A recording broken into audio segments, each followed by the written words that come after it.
રાજ્યમાં સિંહ અને દીપડા દ્વારા માનવ પર થઈ રહેલા હુમલાની ઘટનાઓ અંગે વન રાજ્યમંત્રી પ્રવીણ માળીએ જણાવ્યું છે કે વન્ય પ્રાણીઓ ઘણીવાર ખોરાકની શોધમાં માનવ વસવાટવાળા વિસ્તારો તરફ આવી જાય છે।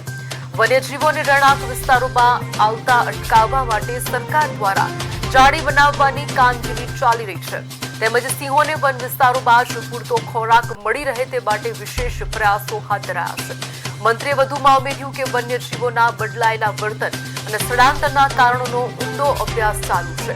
આ સાથે જ આવી દુર્ભાગ્યપૂર્ણ ઘટનાઓમાં જાન ગુમાવનારા મૃતકોના આશ્રિતોને સરકાર દ્વારા ₹10 લાખનું વળતર ચૂકવવામાં આવે છે।